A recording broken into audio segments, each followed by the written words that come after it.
सबसे पहले तो ऐसे बारी बारी से आप पढ़ते जाएंगे।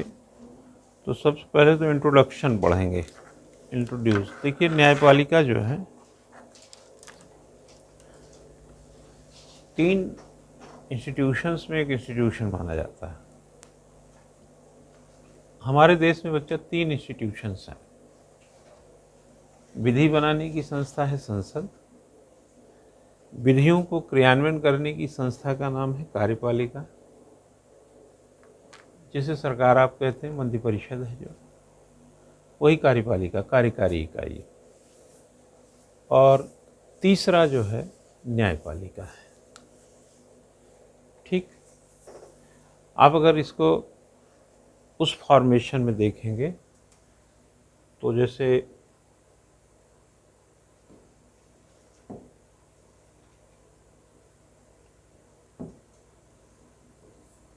हम अगर संस्था के तौर पर देखें देश में, तो जैसे हमने विधायिका बताया, तो इसको हम पढ़ा चुके हैं और आपको ये बता चुके हैं कि इसमें 2 सदन होते हैं, जिसकी चर्चा हो चुकी है। तो संस्था के तौर पर एक आपको मिलता है संसद, आप इसको विधायिका कहिए।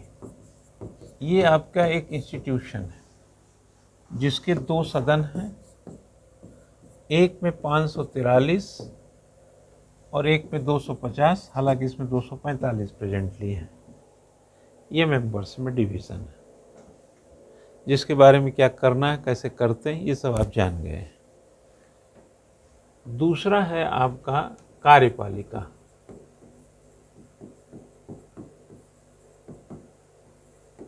कोई जब विधायिका विधि बनाएगी, अंडरस्टूड है कि जब विधि बनी तो उसको विधि को क्रियान्वयन करने वाली एक इकाई होगी। उस इकाई का नाम है विधायिका, कार्यपालिका। कार्यपालिका बोले तो मोदी जी की सरकार।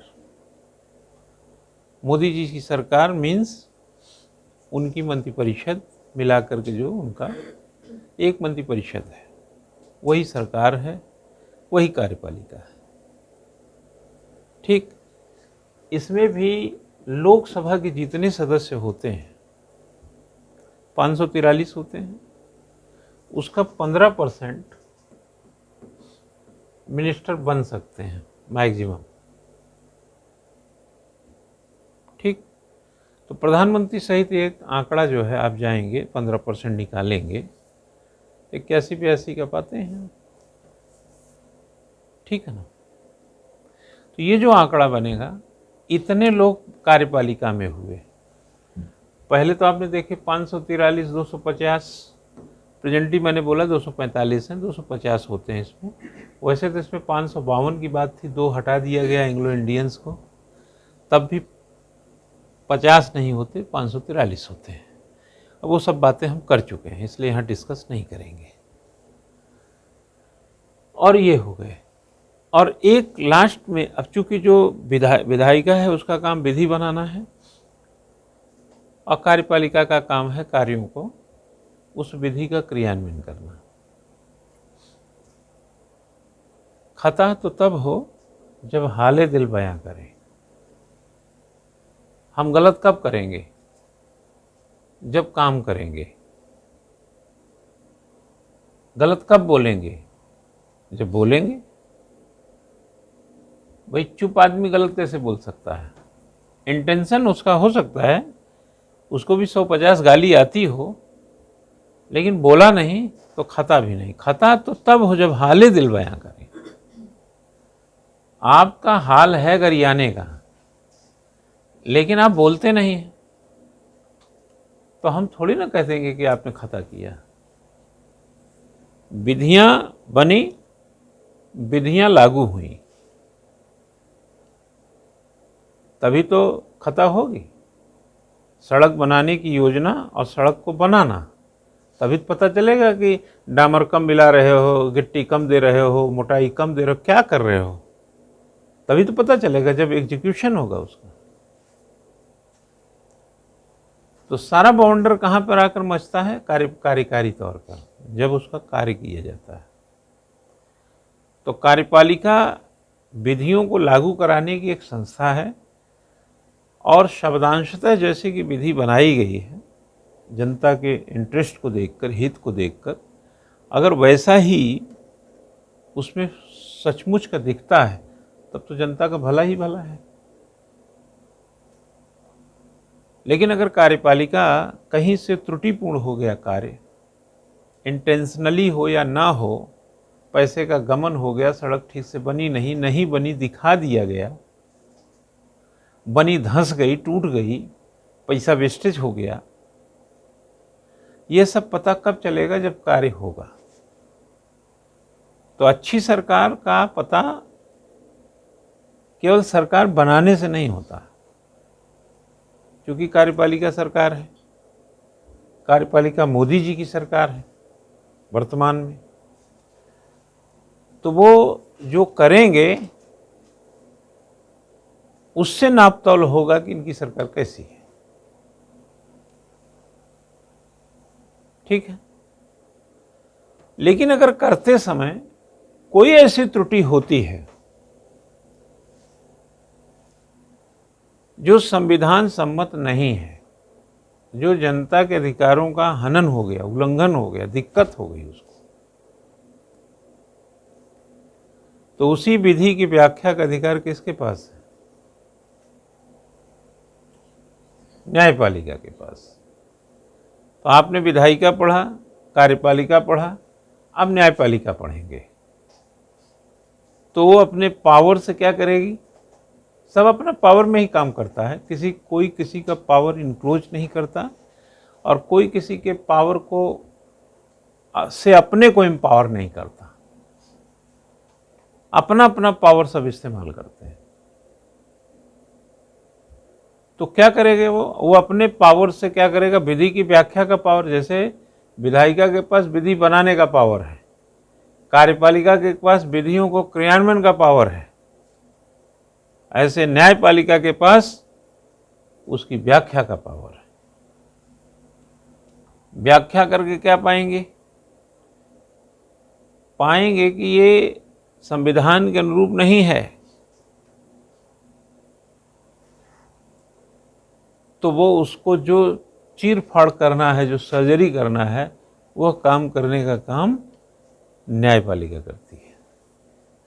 आपने जुडिशियल रिव्यू सुना होगा, आगे जब हम आर्टिकल में चलेंगे तो आगे बात करेंगे। वैसे फंडामेंटल राइट पढ़ाते समय आर्टिकल 13 की हमने चर्चा किया होगा, है ना? ठीक है। आगे हम उसका जो एक प्रकार से कहते हैं ना कि वजह करना और वजह का तैयार होना, दो बातें होती हैं, तो उसकी भी चर्चा भी हम जब पूरा डिटेल करेंगे तो कर लेंगे। लेकिन आपको याद दिला रहा हूँ कि आर्टिकल 13 में आपने जुडिशियल रिव्यू में आपने सुप्रीम कोर्ट की चर्चा या पावर को समझा है। तो न्यायपालिका है विधियों की व्याख्या करती है, और विधि के अनुरूप काम हो रहा है तो न्यायपालिका अपना आराम से, आप आराम से रहिए, हम आराम से रहते हैं। लेकिन जैसे ही आपने संविधान का को इनक्लोज किया, उसको नुकसान पहुंचाया, वो सक्रिय हो जाएगा। एक प्रकार से जुडिशियल एक्टिविज्म आ जाता है उसके अंदर, है ना? सक्रियतावाद, न्यायिक सक्रियतावाद में चला जाता है। न्यायिक सक्रियतावाद भी एक अच्छा शब्द है जो 94-95 के दौर में बहुत सक्रिय हुआ, और आज की तारीख में भी है, ऐसा नहीं है। चूँकि अब आदत पड़ गई तो नहीं लगता है, नहीं तो पहले देखे होंगे कि बहुत सारे कार्य ऐसे होते थे कि सुप्रीम कोर्ट की तरफ से तभी टिप्पणी आती थी जब न्याय मांगने जाता था व्यक्ति। अब सुप्रीम कोर्ट की तरफ से भी टिप्पणी आ जाती है जनहित को ध्यान में रखकर, है ना? सरकारों को थोड़ा आगाह सचेत करना, ऐसी तमाम बातें सुप्रीम कोर्ट की तरफ से भी आती हैं। जैसे माना सरकार का विरोध देश का विरोध नहीं है। आप अखबार में ये हेडिंग पढ़े होंगे, राष्ट्रद्रोह नहीं है सरकार का विरोध, है ना? अब माना एक इंटरप्रिटेशन सोसाइटी में ये चल पड़ा हो, क्यों कि सरकार का अगर आप विरोध करेंगे है ना। ये इंटरप्रिटेशन सोसाइटी में हो कि सरकार का विरोध देश का विरोध या राष्ट्र का विरोध है, तो सुप्रीम कोर्ट ने, आपने देखा होगा कि अखबार में साफ साफ पढ़ा होगा कि सुप्रीम कोर्ट ने साफ किया है क्या, कि सरकार का विरोध राष्ट्र का विरोध नहीं है। लेकिन चूंकि देखो, कार्यपालिका में या विधायिका में जो बैठे लोग हैं, सत्ताधीश जिसको बोल सकते हैं, अगर न्यायपालिका में न्यायाधीश हैं तो सत्ता में बैठे लोग सत्ताधीश हैं। सत्ताधीशी जो लोग होते हैं वो धृष्टता पे भी उतारू हो सकते हैं। मत के लिए क्या नहीं होता है, चुनाव आप नहीं देखते हैं, देखते हैं ना। मत से ही बहुमत आता है, अब बहुमत में ही सरकार होती है, तो उस मत की प्राप्ति प्राथमिकता होती है। ऐसे में एन केन प्रकेणेन, जाति धर्म क्षेत्र भाषा कुछ भी, किसी को भी जहाँ जो उभर सके और जिससे मत प्राप्त हो सके को दांव पे लगाने से हमारे राजनेता चूकते नहीं हैं। पहले तो एन केन प्रकेणेन, एक प्रकार से चुनाव में मत का कारोबार चलता है,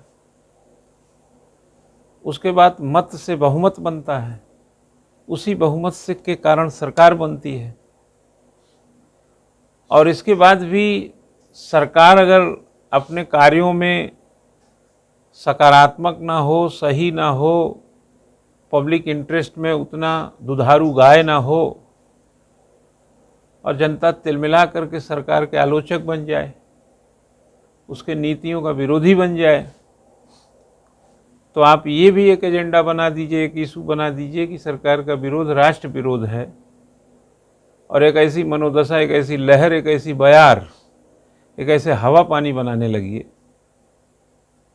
तो फिर एक तरफ मत देने वाला, बहुमत देने वाला, सत्ताधीश बनाने वाला जनता, और दूसरी तरफ उसी जनता की ये मजबूरी हो कि आप करें कुछ भी और आपकी नीतियों का हम विरोध भी ना करें। ये तो दोहरी मार हो गई ना। मतलब मैंने आपको पैसा भी दिया और मांगना भी मत। मतलब देने से जो हमें दिक्कत हुई वो तो हम झेल ही रहे हैं, और गाहे बगाहे मांगते थे उस पर भी प्रतिबंध लगा दिए कि मांगना भी मत। यानी आपकी मर्जी है। एक तरफ तो मत दिया, राजनेताओं को मत दिया, मत से बहुमत, बहुमत से सत्ताधीश बन गए, और बाद में जब हमारे इंटरेस्ट में कोई नीति लाए, हमें पसंद नहीं आया, मज़ा नहीं आया, लगा कि ज़िंदगी सुजीवन की ओर नहीं होगा। क्यों भाई? तो जब उस नीति विशेष को लेकर के आवाज़ उठाया, विरोध किया, आलोचना किया, तो बोले ये भी मत करना, क्योंकि ये करोगे तो ये देश विरोध हो जाएगा, राष्ट्र विरोध हो जाएगा। तो यहाँ पर आपकी मदद करने के लिए कौन आया? न्यायपालिका आई। अखबार की हेडिंग पढ़े होंगे कि सरकार की नीतियों का विरोध या सरकार का विरोध राष्ट्र विरोध नहीं है। कौन समझाने आएगा? कहाँ है आपके अधिकार? आपके अधिकार है संविधान में, और संविधान का संरक्षक कौन है? न्यायपालिका, सुप्रीम कोर्ट। किसने बोला ये? Supreme court. स्पष्ट किया। स्पष्ट करने से क्या स्पष्ट हुआ? सरकार भी सुन लिया और जनता ने भी समझ लिया।